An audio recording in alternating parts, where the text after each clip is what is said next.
Happy 2024, everyone. I can't believe we are in the year 2024. It seems like a year that shouldn't be a real number, and yet here we are. So I'm doing one of my favorite videos every year, which is going through my garden resolutions. So I, throughout the garden season, will keep a list of things that I want to do differently, or maybe new things that I want to try in the coming year. And I put them all into a Google Doc.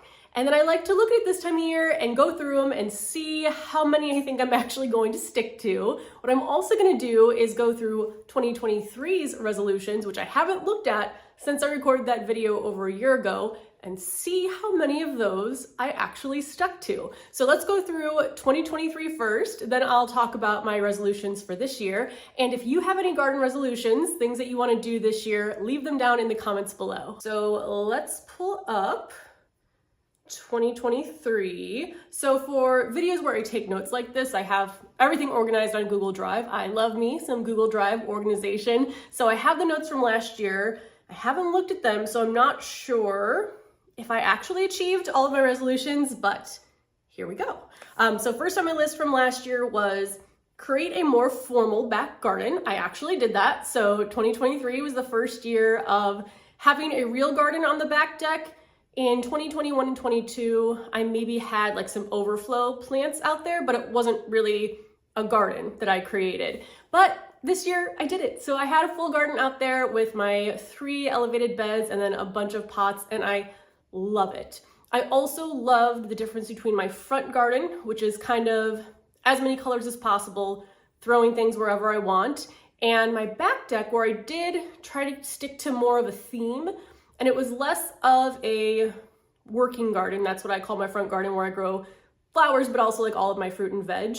The back garden was more a garden that just looked pretty. I did harvest flowers from it, but it was more of like a decorative versus a working garden space. And I loved it. It was very peaceful. It was very relaxing. I definitely enjoyed, because that's where the couch is. I enjoyed sitting out there and relaxing a lot more when I was surrounded by beautiful flowers than I did in the prior years when it was like a random pumpkin plant that was too big for the front deck, so was moved over to the back deck. So starting off on a good note, I did succeed in that resolution. Next on my list for last year was planting evergreens, and I did that, although I think I killed one first, and then I planted the 2 hollies out there just a few months ago. And so far, the weather has still been pretty mild, so the holly trees still look good. They're just out on the back deck right now. I'm hoping they survive the winter. The reason why I'm a bit nervous is they are zone 5. We're zone 6, so when you're overwintering plants outside in pots, you really want to go 2 zones lower to be safe. I'm 1 zone lower, so we'll see how it does, but I did at least plant evergreens. Next was plant more edibles, and I'm pretty sure I did not stick to that one. I think this was the year when I had more flowers than everything else. Like my ratio of flowers to edibles, even though some flowers I grew were edible, but like flowers to the fruit and veg, this was definitely the highest percentage of flowers I've ever grown. And I loved it. I really loved it. So it's hard, when you have limited space, to fit everything that you want. So I don't know how the ratio is going to look this year in the garden. So we'll have to see. Next was to add more plants to the parkway. I did do that. So I planted, what did I plant down there? I think I added some hostas, I added some heuchera, and then just a few months ago, I spread some of the native seeds that I got from Prairie Moon Nursery. So the parkway is very hard to dig in because there's 2 trees in it, so there's a lot of roots. It's also all shade. I mean, maybe gets like a little bit of sun, at the most like an hour or 2 when the sun's at the right angle. So it's been more difficult to find things that will work there, but I have been successful at adding more plants than what was there previously, which was nothing except the 2 trees and dying boxwoods. Next on last year's resolutions was get almost everything set up on drip. I did that. I had everything on the front, almost everything on the back set up except for a few random pots. My goal this year, I think, will be to get like almost every single thing, like even more. And I also might swap out some of the irrigation on the front deck, but I'll take you along with me when I do that. But another resolution I did hit. Next one was throw a garden party, which I did in August. It was really fun. I think next year I'll probably do it a little bit earlier. Party was at the middle or end of August, when sometimes things start to look not so great in the garden. End of July, I feel like, is the peak where everything still looks lush and healthy. So I think I'm gonna move it up by about a month this year. Next on my list was send fun adult mail, which sounds weird. What I meant by that is I feel like when you're a kid, you get like a lot of birthday cards or a lot of fun things in the mail. And then as an adult, you get a lot of bills or a lot of like spam. So I wanted to send more fun cards to my friends, and I definitely did that. I did that this past holiday season with the cards that I made with pressed flowers. I made sure to make my friends pressed flower cards for their birthdays and send them. So I did succeed. I'm gonna try to do that even more in this year as well. Next was get halfway through my horticulture certification, which I did. So I'm 2 classes down, I have 2 to go. We're just about to start here in a few weeks. I've signed up for 2 for the semester, but I don't know if timing wise that's really going to work. So I'm gonna start at least the first couple weeks, see how it goes, and then I'm still within the period to drop if I want to. So I'll either be done this semester with my horticulture certification or at the end of this year. Next on the list was spend more time relaxing in the garden. I did better this year, but it is still so hard because especially now that there is the garden on the back deck where I'm normally sitting on the couch, I'll go out there and I'll see things that need to be done. And that was my problem the year before when I'd go out on the front deck. It's like, yes, I can sit here and here's my book, but then I look over and you know what, I should really deadhead those flowers, or why is that looking like it's drooping? Are there some pests on it? And then you find something and then 30 minutes to an hour later, you know, the sun's setting and I can no longer relax outside. So it is still hard, but I do want to work on that. I'll talk more about that in this year's resolutions. 2 more from last year. First was having more people over to my garden, because again, it is hard. You don't see it from the street. So having more people over, including my friends up here to see the garden, and I definitely did. I invited more people over. I had the garden party. I had family come over, and it's really inspiring. And it makes me feel good to show other people, because one thing I'll notice is that I'm much harder on my garden. Like I'll see all the things wrong with it than when I have other people over and they don't notice anything at all. Like they don't notice that those leaves are browning on the ends, or they don't notice that my dahlia should have bloomed by now, but it's not. They only see the beauty that I've created. So it's a good reminder to see your garden through other people's eyes, because you can be so critical when it's your own space. And then last from last year, which I did not do, was get professional garden photos done.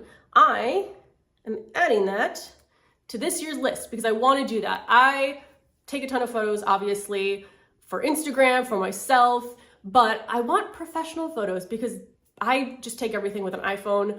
I don't have any sort of knowledge on what makes good photography and doesn't. So I would love to get a photographer over here to take some beautiful pictures, both of the garden itself, but then also me in the garden. So I'm definitely copying and pasting that onto my 2024 list. And with that, that was everything in 2023. I'm actually surprised that I did almost everything, because that's not always the case, especially with like even personal resolutions, but stuff in the garden too. So now we'll move on to 2024 and what I'm hoping to do differently this year. So first, let's go with 2 that are the least likely that I'm going to stick to. The first one is using fewer, smaller pots in the garden.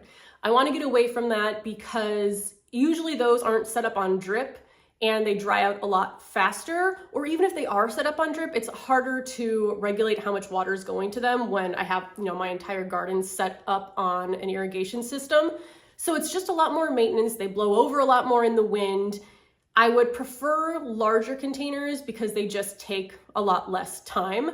So my plan is really, other than my herbs, to kind of stay away from the terracotta pots and put everything in like 12 inches or larger. Now, why I don't think I'm going to stick to this is because in the container garden tour that I put together of other people's container gardens, John's Plant Adventures has a really beautiful potted garden with small terracotta pots that are planted up with beautiful flowers. And I'm like, I could do that here in my garden.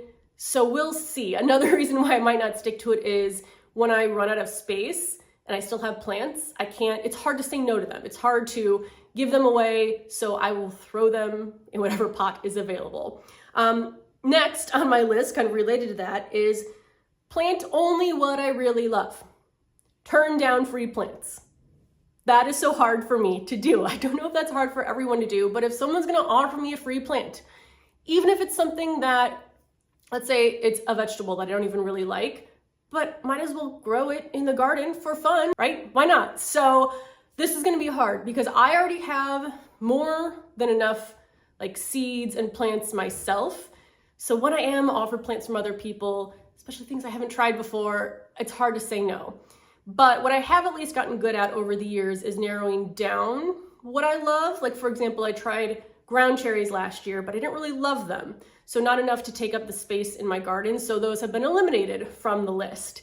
So I am narrowing it down, but I still don't think I do a good enough job there. So that is gonna be my goal, is really focus and growing what I love this year. That way I don't feel like I've wasted space on a plant that I don't love. Next is to grow natives, which fingers crossed is going to happen this year. So last year I accidentally planted seeds that were not native, even though I thought they were. So then just October, I think, I've sown one of my beds with natives. Like I said, I sowed the Parkway with natives.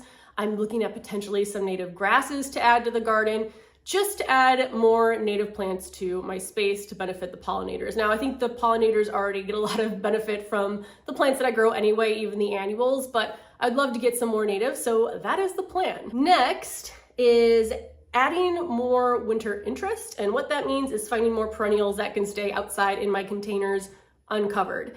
Because my plan originally, when I was looking for evergreens, was to get something that was maybe like zone 3.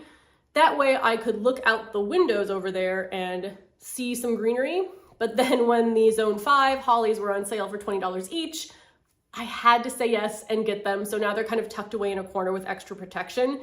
My raised beds out in the back are filled with bulbs and covered, so I can't really add winter interest there. The front deck does have some plants, I think perennials still in there that I'm gonna move next year, but I just would love to be able to look out the window and see a garden that still looks pretty. Maybe it's not as full as it is in the summer, but something that's still out there.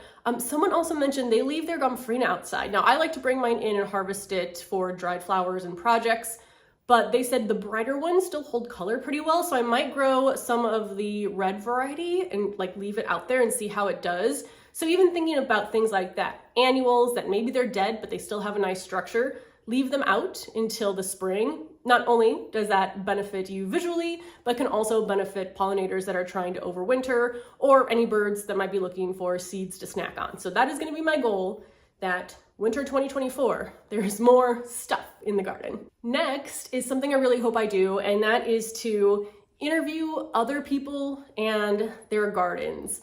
I would love to, I love sharing my garden here, but I would love to go around, especially other gardens in Chicago, whether they're container gardens or not, and just get to interview people, why they garden, telling us about their garden. Two that I know I definitely want to try to do. One is the Lurie Garden here in Chicago. There's just so much, it's in Millennium Park downtown, but there's so much that goes into, I feel like, planting it every year. It looks beautiful throughout all 4 seasons. And I would love to get kind of like a behind the scenes peek at it. So we'll see if I can make that happen. Another one is one of my gardener friends, which is Grandma's Gardener on Instagram. I will link that down below. But Duranis has the most beautiful garden I've ever seen. People literally will stop when they are driving by and get out of the car and go look at his garden. So it's really stunning. I would love to find more people like that to interview. If you don't follow him on Instagram, definitely do, but that's hopefully my goal. And I'm hoping by putting that out there, it will happen. Next is to be more involved with my neighborhood's garden walk. So we moved into our current home in this neighborhood in 2020. There was not a garden walk that year, and there wasn't one in 2021 or 2022. So 2023 was the first year that I got to participate in the garden walk. And back, I think in like the 90s, it was huge. Like there was a whole festival, there were rides, there were bands. And I think going into 2020, when it was planned and money was spent and then it was canceled, that they've been trying to work back to what it was. So I want to be more involved this year for sure. I've actually already attended one planning meeting that was in December, and there are a couple more coming up because the walk is in July. And you really want to start ahead of time to make sure that you have kind of everything in place. But I'm really excited about that. There are some stunning gardens that I didn't know existed, because similar to mine, you can't see it from the street. So the opportunity to go into people's homes and have them open up their homes and you can see this beauty that you didn't know existed is so incredible. So I'm very, very excited. I will keep you updated as the garden walk gets closer. Next on my list is getting my horticulture certification, which, assuming that all works out, should go as planned. Then I have leave the garden unattended more and just do less maintenance overall. I do think I did a little bit less in 2023 than I had in the past, but usually I pay so much attention, and like if we're gone for a day, I'm afraid everything's gonna die, but we come back and it's fine. I mean, we were gone when we went to France in September. Were we gone for 10 or 11 days? And I had my irrigation system set up, but that was it. And I came back and everything was fine. I mean, there were a few pest issues, but for the most part, everything was fine. So I want to be able to do a little bit less maintenance in the garden. I have also noticed, and again from my horticulture classes, that if you have a lot of biodiversity in your garden, it'll attract the insects that also help to manage the pests. So hopefully I don't have to manage the pests as much. So that's what I'm hoping to create. Again, getting everything set up on irrigation, staying away from smaller pots. I'm gonna try to fertilize less. I'm going to try to amend the soil in my containers more and then see if I necessarily have to actually add fertilizer throughout the season, or maybe not on a weekly basis. But that's kind of what I want to do. I think I've been giving my garden too much attention, and I can just relax a little bit more and kind of let Mother Nature do its thing. And then kind of related, my last thing on here was spend more time in the garden, not gardening. So whether that's reading, just sitting outside and enjoying the sun, whatever it might be, hanging out with friends. But I definitely got to the point, I think a couple of years ago in 2022, where it was like every time I went out to the garden, it was to work in the garden, which is still fun. But I also want it to not have to be a place that's there's always something I need to do, and be a place that I can just enjoy the beauty that I'm surrounded by. So we'll see how that goes. I think that's also going to be a very hard resolution to stick to. And then the one that I added was to get professional photos done. So I really hope I can do that. But those are my 2024 garden resolutions. So if you have any that you are going to try to stick to this year, let me know down below, and I will see you in the next video, and we'll see how well I do this year.